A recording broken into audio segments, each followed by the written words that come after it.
Hey there, it's Margie Bryce, your host of the Krabby Pastor podcast, where we talk about all things sustainability, whether it's sustainability in ministry, in your personal life, and we acknowledge that the church is in a transitional time, so we hit topics there too that are going to stretch your mind and the way you lead, especially how you lead yourself so that you don't become the crabby pastor. So how do the pieces of your life fit together? Do they fit together well and things are humming along just fine? Or are there some pieces that are tight or absent or just not fitting the bill? This is your invitation to join me in my glass workshop for a video series where I am going to do a stained glass project while I talk to you about sustainability and building sustainability into your heart and into your life. So I am going to be doing my art, which is a form of self-care, and I'm going to invite you into that space with me, and I'm going to chat.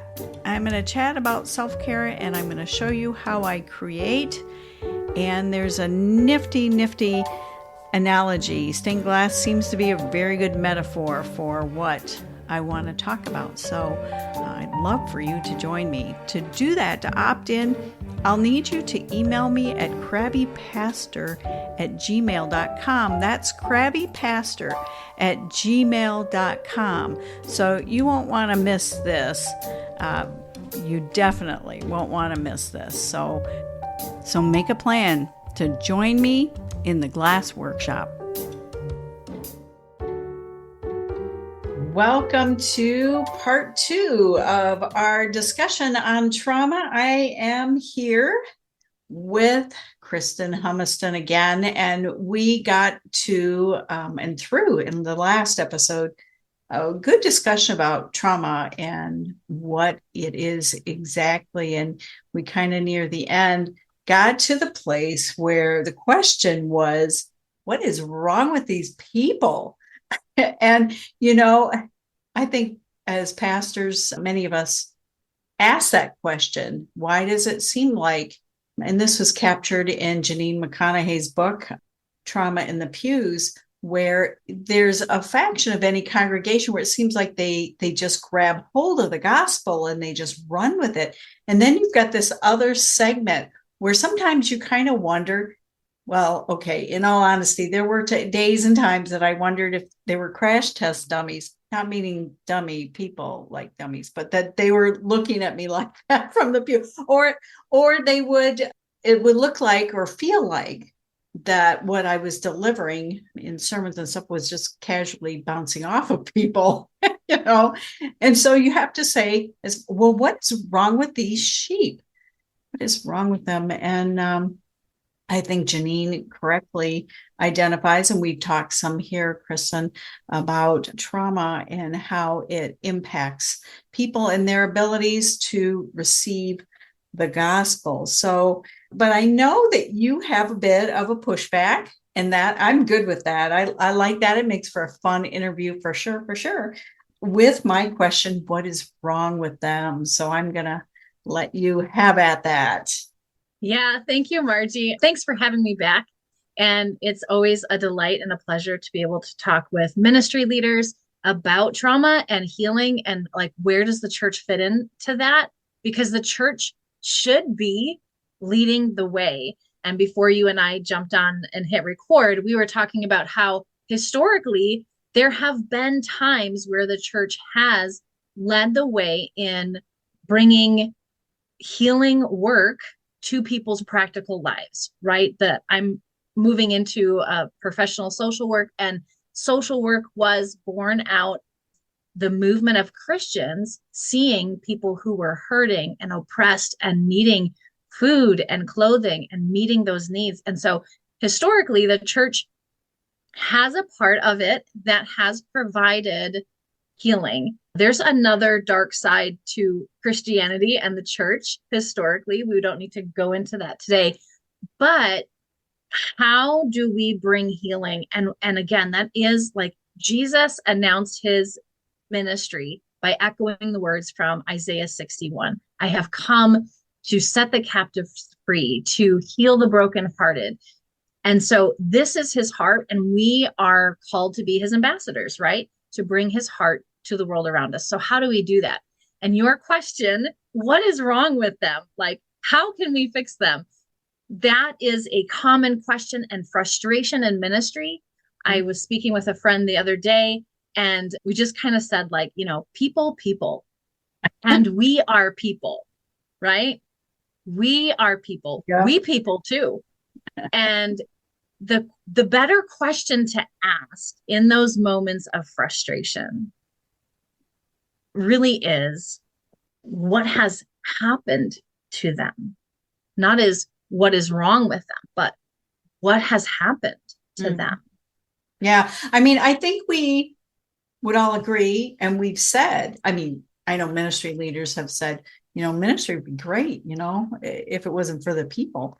But ministry is the people, and we're all broken. It's easy to say that we're all broken. The truth of the reality of that is that there's healing to be done. There's work to be done, whether it's growing your understanding of why I do the things I do, or as ministry leaders, why is it that every time that congregant walks in the room, I kind of want to smote him or something like that? You know what I'm saying? There's reasons that we react and respond, and sometimes it is out of our brokenness. Yeah, we all have stories, right? And that's why I'm a big proponent, and I love what you're doing with that focus on self-care. We have to be intentionally working on our own care so that we're serving out of a place that has capacity to hold some of the brokenness of other people that is going to be present. It's a heavy job to walk through ministry life and respond to crises, respond to broken marriages, all of the things that we have to carry, which that doesn't even, like, those are just two of them, right? Of a big long list that we could list off. And if we're not in a place where we're working on our healing, taking Sabbath rest, making sure that we're protecting ourselves from burnout, taking care of our own personal marriage or relationships, if you're not married, like whatever that looks like, if we're not doing healthy practices on a regular basis, we are just simply not going to have the energy, the compassion, that's needed to really hold space well for the hurting. And that's actually our calling. Sure. So we have to be caring for ourselves well first, so that we have something to care well for others. Sure. And I think Jesus said it this way: love your neighbor as yourself. So if you aren't caring for yourself as a mere mortal, as someone who is broken, as someone who understands I have limitations, as a human being, if I'm not loving myself and being a good steward with the body and the temperament and the mindset and all of that, then how well am I equipped to care for others? And kind of if you take that then away from the individual focus for a moment and go to the congregational level, how well are we as a congregation able to show compassion to those around us? Because, we frankly run out of gas. And I don't know, I get cranky when I run out of gas. I just do. Isn't hard to imagine, I guess. But yeah, I can't be the only one out here that gets cranky, right? Crabby. Well, I think about when, as a parent, I have 6 children, and so I have to remember that acronym HALT, right? Hungry, angry, lonely, tired. Like, are my kids one of these things? Because if they are, or maybe they're more than one of those things at the time, then their meltdown makes sense. And that's what we mean when we shift that question from what is wrong with them to what happened to them or what is happening with them now. Like there's a reason for the behavior, whether it's a child or an adult, something is underneath the behavior. And what we often do in ministry and in the church world is we just say sin and we slap it on there and we say, well, if you'd get rid of that sin issue, then everything would be fine. And it looks at it a little bit too simplistically. Sin is most certainly involved. But it also can be that the behavior is a result of someone else's sin on us and not our own. And that is a hard place, having to deal with someone else's sin on us, whether it leaves you feeling rejected or angry or any of those things, and trying to navigate through that. But you're right, sin is kind of sometimes a simplistic. Would you say that sin might be a symptom of some trauma? Not in all cases, but in some. Sin will play a part. Okay. Right. Trauma entered the world when Adam and Eve fell. That was the moment where everything changed. And I cannot think of a more traumatic moment, if we're going to look at an event, that I cannot think of a more traumatic moment, right? To go from a perfect world, no fear, no doubt, no guilt, no shame, complete free communication with God. He came and he went, he came and he went. And there was no doubt of his love. There was no doubt of love and connection between Adam and Eve. And then in that moment, they knew and they hid. So that first moment of experiencing shame when sin entered the world, again, trauma is really the impact of events on us. But when we're thinking about an event that ushered in trauma, there is no greater event in history that was more traumatic, to go from a perfect world to a completely imperfect world. And it changed everything. Sure. And basically they got evicted. Yeah. If you think about it, where, oh, well, you're not living here anymore. And I've done some reading where it was brought out that, God put that boundary there, and you can say, oh, well, that's not very nice. But the truth of the matter is, if the boundary hadn't been there, we would have been back at the apple tree again anyway, right? Because that's who we are. But basically, they had to deal with life under very different terms than what they were used to. Yeah, and what was intended, right? Sure. What was intended. Yeah, for sure. So let's go to then a solution with this, and that has to do with some healing and how trauma actually gives us an opportunity. If you want to, everybody says, well, I don't have any trauma. I'm like, we just all went through group trauma. The whole planet did with COVID, right? And I think we're still a little wiggy from that. I don't know how that wears off over time, but talk to us some about healing and the opportunity for that with the church. Yeah, absolutely.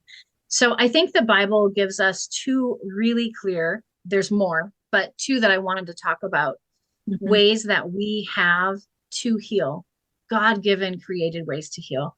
And the first is that we must express our pain.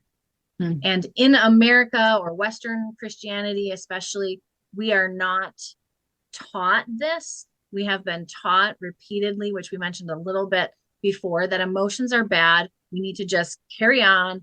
We focus on verses such as, forgetting what's behind, I press forward towards the prize. And we use other verses, just kind of pick and choose verses that imply that we shouldn't ever think about, reflect on, or express our emotions and pain. And that's led to tremendous anxiety, depression, physical symptoms, because our bodies were not meant to carry that kind of pain. And so lamentations, laments throughout throughout Psalms and Lamentations and other places where we see it with the prophets, laments are our gift to learn and to be able to practice expressing our pain. So commonly, I will walk women and men that I'm working with through the process of how to lament. And it's something that we don't do as a church community or body. Some denominations or some traditions, Christian traditions, do that more than others. But by and large, the evangelical church does not practice lamenting. In my experience and what I've seen in that, it's really left to maybe preach on maybe one Sunday a year. Although I can't This is think of a Lament whole Sunday. lot, right? Like I can't, and some Christian traditions have Sundays and seasons where they focus on that. We just went through like Lent, and some really use that season as an opportunity to lament. And that's our gift. That's our gift from God. Well, yeah, I think about one of my favorite passages is where Elijah is saying, I've had enough, Lord. I am ready to just die. Just kill me now. I'm the only one left and that cares about what you care about. And that wasn't factually correct, but I still like the fact that he just kind of whines somewhere and you kind of whine and own it and say, this is what the harm that has been done to me. And what's the value then in expressing that? It gets it out so that we have to move through our pain and trauma. And it will have a place where it can be kind of filed away. Events become neutral rather than continuing to affect our physiological states, even so our nervous system. And so when we lament and we can leave it at the feet of Christ, then he can carry it. And that's what the cross was about.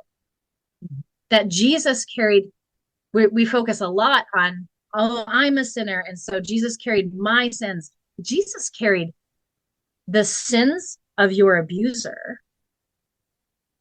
Jesus carried the sins of the one who has deeply rejected you. And so who else can I go to? God is the only one who can carry that kind of pain. So one thing you would say then is somehow to have, and I want to say avenue, have a way for lament, for pain to be expressed maybe more than once a year, whether it is, in the corporate worship or whether there's other places within your church where that is acceptable practice. Because I'm like, you just quoted my life verse. Thank you very much. I press on towards the goal. And, and I think there are times and places that I have just moved past pain and felt like as long as I can put one foot in front of the other, I'm good to go. Mm-hmm. Not realizing that it is something weighing you down that does have an impact. Yeah. So did you say you had a second verse? Am I making that? I mean, laments are, I'm not quite sure. Okay. Laments are all throughout Psalms, right? So I love Psalm 6:6 is a beautiful, David says, my eyes waste away for the grief, like my couch is drenched in tears, right? Psalm 13, Psalm 22, 42, these are some laments. He laments and he says, my God, why have you forsaken me? And we're so afraid of saying things like that. We think that, like, I don't know, God's gonna, smite us for doing that.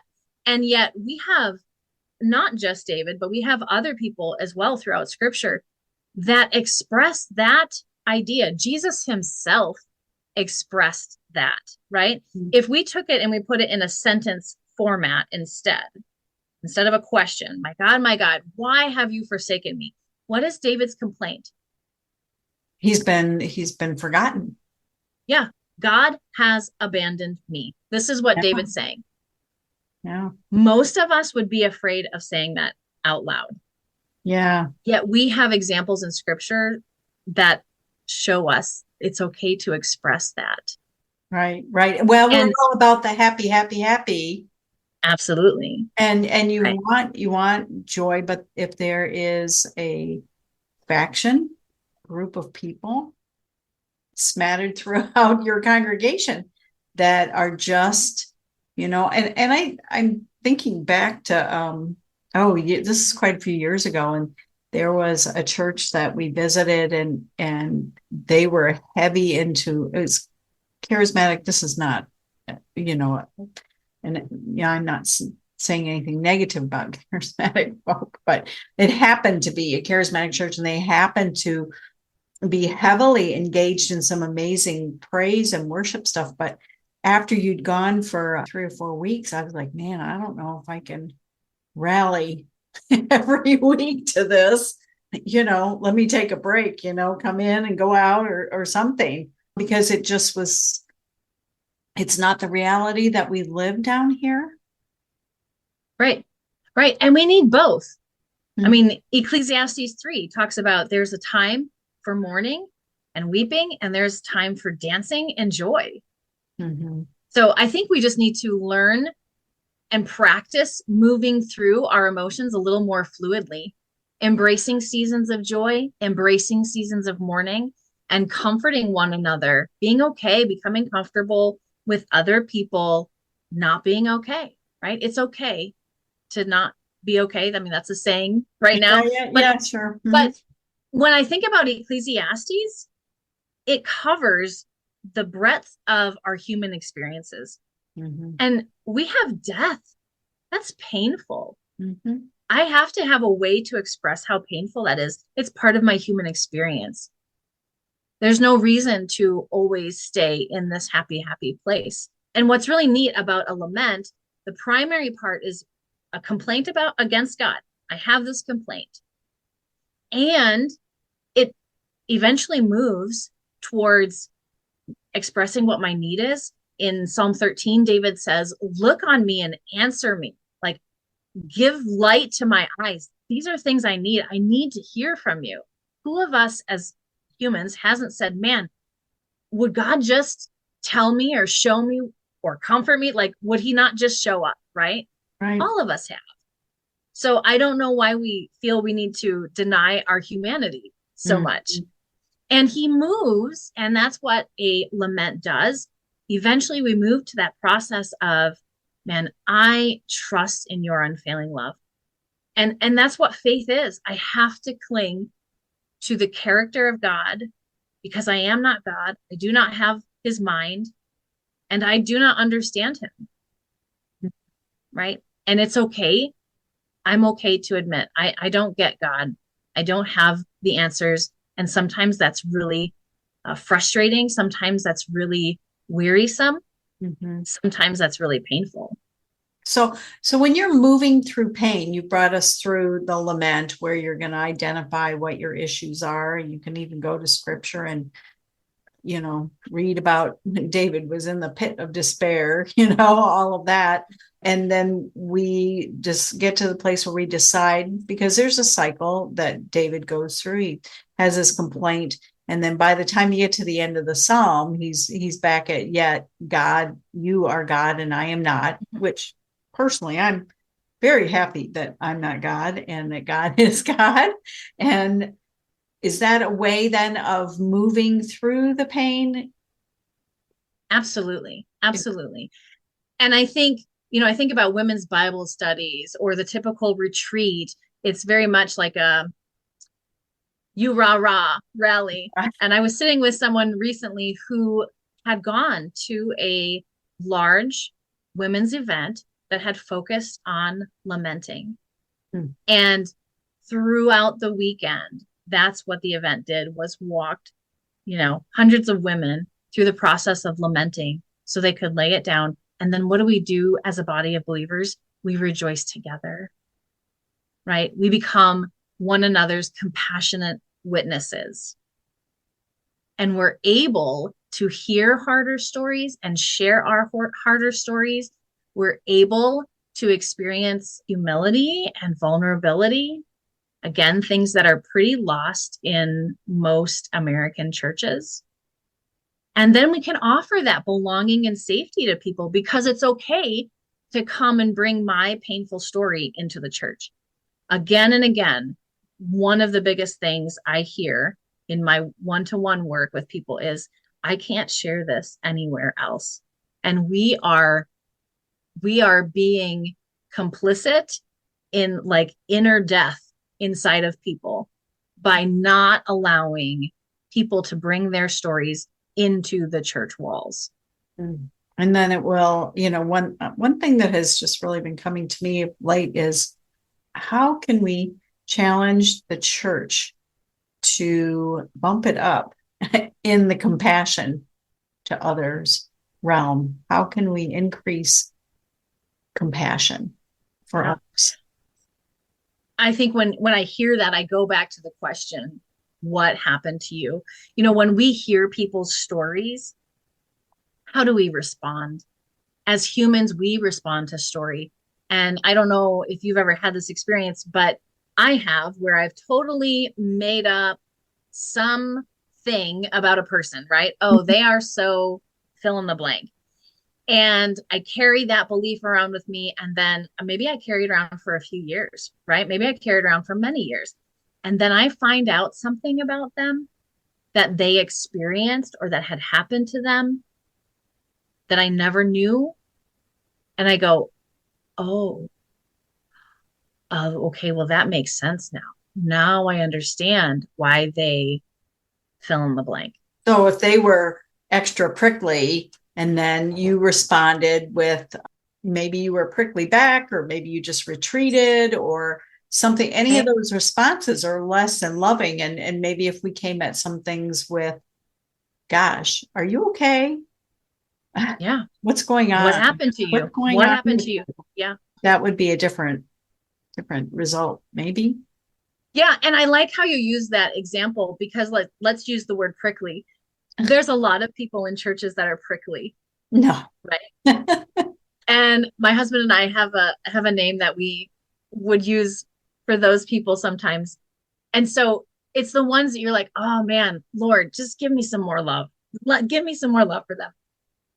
And when I think about it, when we've sat down with those people and started just asking questions like, hey, tell us like more about how you grew up. What was your life like? What have been some of the highlights or the lowlights, right? Tell us more about you. I have always walked away from those conversations with greater compassion. Mm-hmm. So we need to make time for relationship. And that's difficult. It's difficult in the demands of ministry and kind of how the system has set itself up, because leadership boards put a lot of demands on pastors with their time that are unrealistic and cannot be fulfilled, and leaves very little time to make relationship with those that are actually in the congregation. So this is an everybody in the body of Christ job. It is. To connect with one another, to learn another person's story, right? And if we were all doing that, because often I also hear from ministry leaders, no one cares about me. No one, right? Because we just don't have a system or a body, a culture of caring for one another. So who's going to go first, right? Mm-hmm. Who's going to be the one that says, you know what, I'm going to set aside 1 hour every month and just meet and connect with someone that maybe I already know. It doesn't need to be somebody new, but I don't really know their story. And I'm just going to hear their story. What if we spent 12 hours out of an entire year learning 12 different individuals' stories? Mm-hmm. How would that grow our compassion? It doesn't need to be difficult. It doesn't need to be intensive, but that alone will grow your compassion. Absolutely. Absolutely. And give you a minute to walk in someone else's shoes. Well, thank you very much for this conversation around healing and around other people's pain and how we can press ourselves to be the hands and feet of Jesus for other people. Yeah, thanks for having me again. Are you wondering whether your fatigue, your lack of motivation, your lack of interest is burnout, maybe? I just wanted to let you know that I have a resource on the website, margiebryce.com. That's BRYCE, margiebryce.com. And it is a burnout questionnaire free for you to download and kind of self-assess and get a sense of where you're at. And there are questions that not only ask about what you're going through, but maybe how often you're experiencing it. And that's kind of a key to where you might be, because you have to know where you are in order to chart a course forward. And most pastors and ministry leaders who experience burnout rarely know that that's where they're at until they're well into it. And if you're unsure about that little statistic, so far everybody that I've interviewed on this podcast who has experienced burnout, when I ask that kind of question, they're like, yeah, I didn't know that's where I was at. So again, go to margiebryce.com. It's on the homepage of the website, and you can get your burnout questionnaire and kind of see where you're at. Hey friends, the Crabby Pastor podcast is sponsored by Bryce Art Glass, and you can find that on Facebook. I make stained glass, that's part of my self-care. And also by Bryce Coaching, where I coach ministry leaders and business leaders. And so the funds that I generate from coaching and from making stained glass is what is supporting this podcast. And I will have opportunities for you to be a part of sponsoring me. And as always, you can do the buy me a cup of coffee thing in the show notes. But I will have some other ways that you can be a part of getting the word out about the importance of healthy self-care for ministry leaders. Hey, thanks for listening. It is my deep desire and passion to champion issues of sustainability in ministry and for your life. So I'm here to help. I stepped back from pastoral ministry, and I feel called to help ministry leaders create and cultivate sustainability in their lives so that they can go the distance with God and whatever plans that God has for you. I would love to help. I would consider it an honor. And in all things, make sure you connect to these sustainability practices, so that you don't become the crabby pastor.